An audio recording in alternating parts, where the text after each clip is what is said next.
नमस्कार मित्रांनो, स्वागत आहे तुमचं पुन्हा एकदा आपल्या मराठी यूट्यूब चॅनेलवर। 50 वर्षांचा एक व्यक्ती आपल्या पत्नीसोबत कल्याण येथे राहायचा। तो सिक्युरिटी गार्डचे काम करायचा। कधी सकाळी तर कधी रात्री तो कामाला जात होता आणि कामाला गेल्यावर त्याची पत्नी ही घरीच असायची। त्याची पत्नी देखील एका कंपनीमध्ये कामाला जात होती आणि त्या कंपनीमध्ये ती आपल्या वयापेक्षा अर्ध्या वयाच्या मुलाच्या प्रेमामध्ये पडली। या दोघांचे अनैतिक संबंध स्थापित झाले। ज्या वेळेस तिचा नवरा हा नाईट ड्युटीला कामावर जायचा, ती आपल्या प्रियकराला आपल्या घरामध्ये बोलवत होती। या दोघांमध्ये असे काही प्रकार घडायचे की ज्याबद्दल कोणी विचार देखील केला नव्हता। एक फारच भयंकर घटना समोर आली आहे। सर्व काही जाणून घेऊया, पण त्या अगोदर जर तुम्ही आपल्या या यूट्यूब चॅनलवर नवीन असाल तर सबस्क्राईब करा आणि हा व्हिडिओ शेवटपर्यंत नक्की बघा।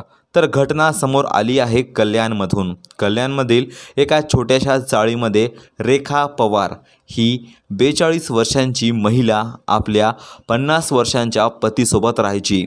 रेखाच्या नवऱ्याचं नाव आहे सुजित ठाकूर। सुजित आणि रेखा या दोघांचंही हे दुसरं लग्न होतं। अगोदर रेखाने आपल्या नवऱ्याला सोडलं होतं, तर सुजित ठाकूरच्या पत्नीचं निधन झालं होतं। त्यामुळे या दोघांनीही दुसरं लग्न केलं। दोघांनाही एक मुलगा आणि एक मुलगी आहे। मुलीचं लग्न झालं आणि मुलगा हा आपल्या गावीच राहतो। तर हे दोघेजणे कामाच्या निमित्ताने कल्याण येथे येऊन राहू लागले। सुजित ठाकूर हा सिक्युरिटी गार्डचे काम करायचा। वय फार झालं होतं, त्याला दुसरे तिसरे कोणतेही कामं जमत नव्हते। त्या कारणामुळे तो सिक्युरिटी गार्डचे काम करत होता। त्याला 12 घंटे काम होतं। कधी सकाळी 8 ते 8 तो कामाला जायचा, तर कधी रात्री 8 वाजता जाऊन सकाळी 8 वाजता परत येत होता। यामध्ये त्याला 15-16 हजार पगार भेटत होता। तर पत्नी ही देखील घरीच राहत होती, त्यामुळे ती देखील एका कंपनीमध्ये कामाला जाऊ लागली। तिला देखील 12-13 हजार रुपये पगार मिळत होता। अशामध्ये या दोघा नवरा बायकोचा हा नवीन संसार बऱ्यापैकी चालू होता। पण ती महिला ज्या कंपनीमध्ये कामाला होती, त्या कंपनीमध्ये शुभम कुमार हा मुलगा देखील कामाला होता। तो फक्त 23 वर्षांचा होता, म्हणजे त्या महिलेच्या अर्ध्या वयाचा। पण या दोघांमध्ये अगोदर चांगली मैत्री झाली। ही मैत्री समोर चालून प्रेमामध्ये बदलत गेली होती, कारण की हे दोघेजणे एकदम मोकळ्यापणाने एकमेकांसोबत राहू लागले होते। त्या महिलेने शुभमवर विश्वास ठेवला आणि शुभमला त्या महिलेकडून फक्त शारीरिक सुखाची अपेक्षा होती। त्या कारणामुळे हे दोघेजणे एकमेकांसोबत शारीरिक संबंध स्थापित करतात। रेखाचा नवरा हा ज्या वेळेस सिक्युरिटी गार्डच्या कामाला जात होता, ती आपल्या प्रियकराला आपल्या घरी बोलवायची आणि त्यानंतर ह्या दोघांमध्ये नको ते प्रकार घडत होते। हे दोघे एकमेकांसोबत रात्रभर शारीरिक संबंध बनवत होते।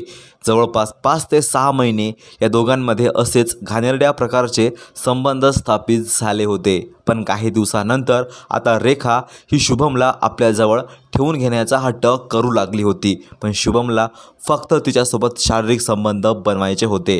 रेखा शुभमवर दबाव टाकू लागली की माझ्यासोबत लग्न कर, मी माझ्या नवऱ्याला सोडून देते आणि तुझं पण लग्न झालं नाही आहे, आपण दोघे लग्न करूया, एक नवीन संसार स्थापित करूया। पण शुभमला त्या अर्ध्या वयाच्या म्हातारीसोबत लग्न करायचं नव्हतं। त्याला फक्त त्या महिलेकडून शारीरिक सुखाची अपेक्षा होती आणि ती गरज त्याची पूर्ण झाली होती। पण ती महिला आता शुभमसोबत लग्न करण्याचा हट्ट पकडते। या दोघांमध्ये याच कारणामुळे भांडण देखील होऊ लागल्या होत्या। पण नंतर शुभमने निर्णय घेतला की तो त्या महिलेची हत्या करून टाकेल। तारीख होती 18 मे 2024ची। रात्रीचा वेळ होता। रेखाचा नवरा हा आपल्या सिक्युरिटी गार्डच्या कामाला निघून गेला आणि 11 ते 12 वाजता रेखा शुभम पवारला फोन करते आणि आपल्या घरी बोलावते। घरी बोलावल्यानंतर या दोघांमध्ये परत एकदा भांडण झाली होती। लग्नाच्या विषयावरून हे दोघेजणे पुन्हा एकमेकांसोबत भांडण करत होते। यावेळेस शुभम त्या महिलेला मारहाण करतो। तो अगोदर तिचे हात आणि पाय बांधतो, तिचं तोंड देखील बांधतो आणि त्यानंतर तो तिच्यासोबत जबरदस्ती शारीरिक संबंध स्थापित करतो आणि त्यानंतर घरामध्ये असलेल्या चाकूने तिची हत्या करतो आणि आपल्या घरी निघून जातो। सकाळी रेखाचा नवरा हा आपल्या घरी येतो. घरी आल्यावर बघतो की त्याची पत्नी अशा प्रकारे मृत अवस्थेमध्ये पडलेली होती. त्याने तात्काळ पोलिसांना सर्व माहिती दिली. पोलीस पण त्या ठिकाणी आले. त्यांनी त्या महिलेच्या डेड बॉडीला पोस्टमॉर्टमसाठी पाठवलं आणि आरोपीला शोधू लागले होते. ज्या वेळेस त्या महिलेच्या फोनचा CDR पोलिसांनी काढला तर त्यामध्ये असं स्पष्टपणे दिसून आलं की ती महिला एका मुलासोबत संपर्कामध्ये होती. या दोघांचे बोलणे भाषण सारखे फोनवर व्हायचे. अशामध्ये पोलिसांनी त्या मुलाला अटक केली. तो मुलगा देखील आपल्या गावाकडे जाण्यासाठी ट्रेनमधून प्रवास करत होता आणि चालत्या ट्रेनमधून पोलिसांनी त्या मुलाला आरोपीला अटक केली आणि अटक करून ज्या वेळेस त्याची विचारपूस केली तर त्याने घडलेला संपूर्ण प्रकार पोलिसांना सांगितला आणि पोलिसांनी त्याला आपल्या ताब्यामध्ये घेतलं. अशा प्रकारे या अनैतिक संबंधामुळे एका महिलेने आपलं जीवन गमावलं तर शुभमने आपलं आयुष्य उद्ध्वस्त करून घेतलं. बाकी तुम्हाला या सर्व घटनेबद्दल काय वाटते कमेंटमध्ये नक्की सांगा. हा व्हिडिओ आवडला असेल तर लाईक करून चॅनलला सबस्क्राईब करा. भेटूया पुन्हा एकदा अशाच सत्य घटनेसोबत.